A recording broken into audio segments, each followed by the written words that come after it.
Curso de arbitragem do esporte karatê, com o regramento WKF 2024. E também credenciamento de técnicos. A boa arbitragem é fundamental. Aliás, no karatê, ela é essencial. Não há esporte karatê sem arbitragem. Ele depende 100% da arbitragem. E é uma arbitragem difícil, complexa e delicada. O karatê, na pergunta o que é o karatê, é uma habilidade desenvolvida durante milênios como uma adaptação de estratégias de luta, observadas e adaptadas dos animais, tá?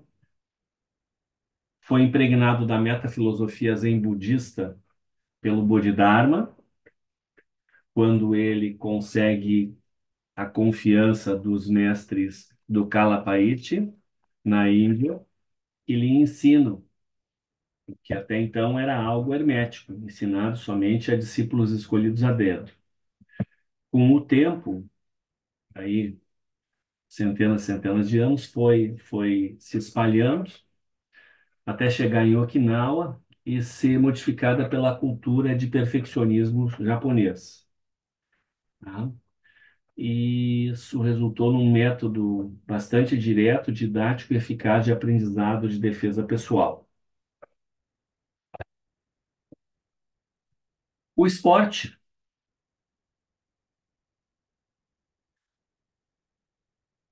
é uma criação humana também, onde, através de regras que definem a área onde se faz, a duração, quem ganha, os comportamentos proibidos e suas consequências, se cria o que se pode chamar de ganho emocional de quem pratica no esporte lúdico, praticado por diversão, né? Ou de quem assiste no de esporte que vira espetáculo, ou chamado também esporte de alto rendimento, profissionalizado, né? E esse ganho emocional, ele alivia, atenua as pressões da socialização, tá? Nós temos toda uma teoria desenvolvida ao longo de mais de 20 anos de ensino, de pesquisa e de ensino do direito desportivo como disciplina, que é a chamada teoria dos quatro planos, que explica isso. Então, isso foge ao âmbito daqui e vamos deixar o link para quem quiser. O link está ali em azul, em pezinho. Então, quem quiser pode clicar no link, né? Guardá-lo para examinar essa teoria, que esse quadro dá uma ideia. O, Na idade, o karatê pode ser considerado também o encontro das culturas oriental e ocidental, porque as culturas, a cultura, vamos dizer assim, falando de um modo geral, envolvida no Ocidente, ela se baseou na existência de quatro elementos. E o quinto elemento seria o elemento da transmutação, que vai ser encontrado no mundo oriental, e por isso nós recomendamos ali o exame do Korin no Sho, o livro dos cinco elementos, ou cinco círculos de atuação, de Miyamoto Musashi. Ele coloca o quinto ciclo. E aí vem uma pergunta fundamental: o esporte karatê, porque o karatê é uma modalidade de luta extremamente letal e potencialmente lesiva.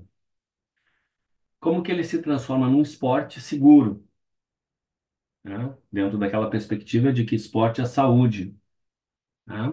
Que ele dá um alívio emocional e deve ser algo feito sem riscos ou com riscos calculados, vamos dizer assim.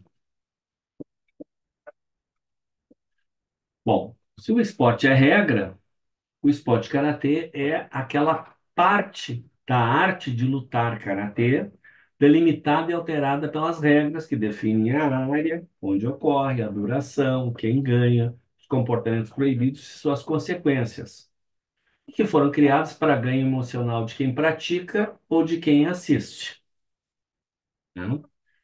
E enfatizando que o comitê é tão alterado pelas regras, tão limitado, que os grandes mestres exigiram a realização concomitante de kata nas competições. Houve um tempo que, por conta da competição de kata, durante a evolução da regra, ser bastante demorada, leia assim, em linguagem vulgar, chata, queriam que se fizesse competições apenas de comitê, o que foi unanimemente rejeitado pelos grandes mestres. Tá?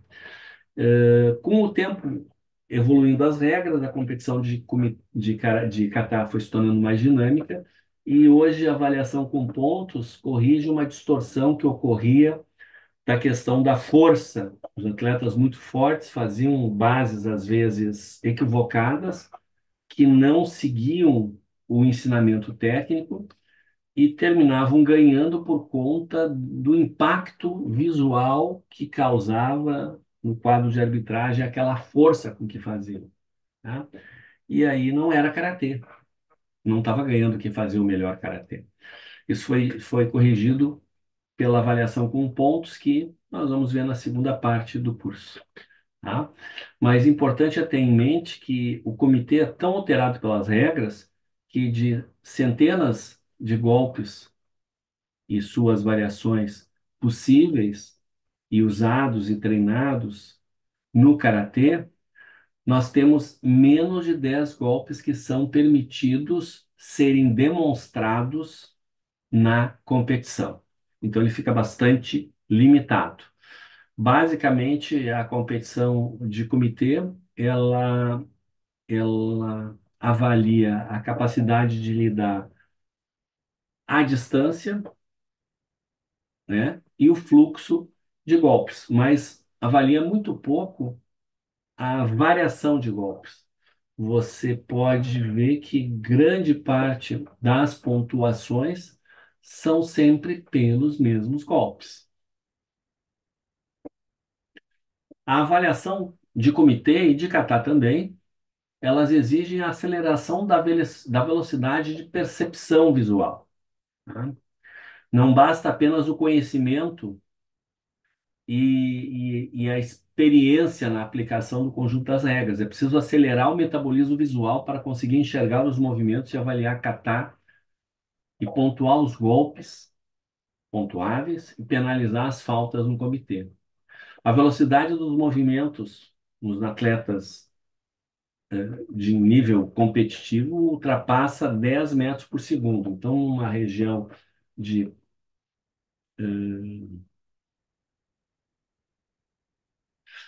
vamos dizer assim, uma região de 20 centímetros que separa onde vai se definir se o golpe entrou, se não entrou, se chegou na distância certa, se passou a guarda, aquela área ali de 25 centímetros, vamos dizer, é, a velocidade é tão grande do golpe que a persistência óptica normal não permite que a pessoa enxergue o golpe. Ou aquilo que o olho dela capta é apenas um borrão, e sendo um borrão automaticamente, sem ela perceber, o processamento visual deleta aquela imagem borrada, tá? Ou ela nem vê, de tão rápido que é, nem mesmo um borrão ela vê, tá? Então, é bastante complexo, é preciso acelerar o metabolismo.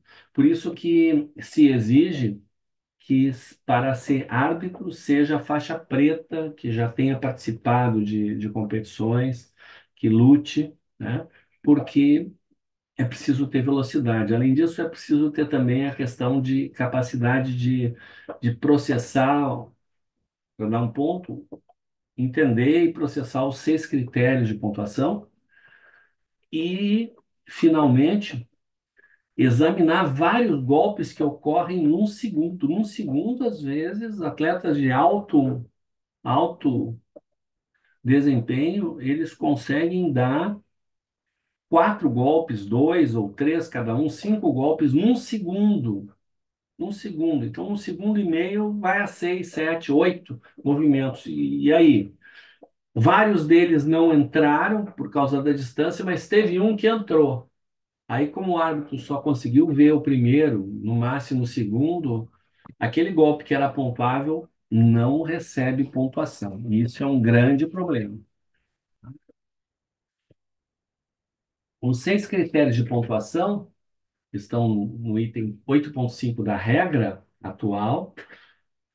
Exige a boa forma, executado corretamente dentro da forma para que haja transmissão de energia. Essa forma não é somente a forma dos pés no chão, mas o ângulo e a inclinação de quadril em relação às pernas, do tronco em relação às pernas, o alinhamento dos 3 centros, dos 3 tandens, né? E a sincronia entre esses movimentos que ocorrem em, às vezes, uma centena de articulações simultaneamente, tá? Então, a boa forma é um conjunto de percepções. É preciso também atividade esportiva, que é a demonstração daquela técnica, tá? Dentro do espírito de competição, que é o espírito totalmente vazio de causar qualquer tipo de lesão. Se quer mostrar a técnica e não machucar o adversário. Não obstante, numa aparente contradição, é preciso que a aplicação seja vigorosa, com velocidade e potência suficientes para que, se fosse um combate real, e se aquele golpe fosse aplicado sem o controle, iria causar certamente uma fragilidade que se chama Kyo na linguagem Nihongo japonesa, usada no esporte tradicionalmente japonês, né? Então, essa aplicação vigorosa, mas com atitude desportiva. O quarto item, que é até as versões anteriores da regra, que vem sendo modificada ao longo de mais de 30 anos, simplesmente colocava-se zanshin, que era um termo do Nihongo, da língua japonesa, que expressava aquela consciência, aquela fixação de foco no adversário durante e após a execução da técnica.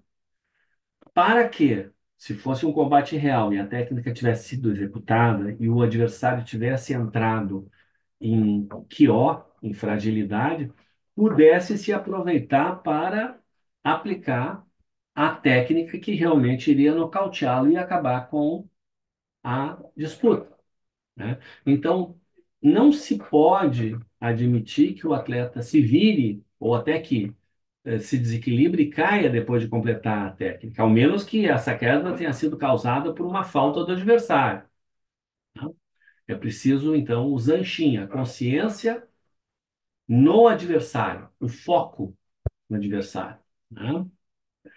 O timing, que é o tempo correto de aplicação da técnica, é muito importante, porque uma técnica desferida num adversário que está recuando naquele momento, o fato do adversário estar se deslocando na mesma direção em que a técnica, e sim, na mesma direção e sentido que a técnica é executada, faz com que o deslocamento do atleta, numa situação real, iria absorver grande parte da energia, de forma que dificilmente poderia produzir algum resultado aplicado.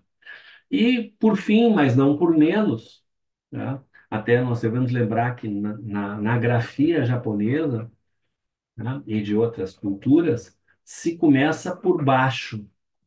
Quando você escreve o texto, você não começa a escrever da parte de cima da folha para baixo, e sim da parte de baixo para cima, tá? Então, esse último, que seria o primeiro, é a distância correta, tá? O Sensei Machida costuma perguntado quais eram as três coisas mais importantes no karatê, com aquele sotaque que até hoje ele tem, característico, ele disse, distância, né? É muito importante e tal. E qual é a outra coisa mais importante no karatê? Ele pensou, pensou e disse distância, tá? E aí, quando perguntaram a terceira, ele novamente falou distância. Por quê? Porque se não for na distância correta, onde vai surgir o resultado, é totalmente ineficaz a técnica. Não adianta o sujeito ter uma condição física excepcional, ele ter uma coordenação muito elevada e conseguir executar uma técnica, aspas, perfeita, fecha aspas, resultando que ali onde é o ponto de aplicação, ele está liberando energia de toda a massa corporal dele. Então, o sujeito tem 100 quilos, o golpe dele tem 100 quilos. Só que o golpe dele tem 100 quilos no local de aplicação. E ele errou a distância e ele fez essa técnica 1 milímetro antes de atingir o adversário. Ou seja, a técnica vai ficar no ar.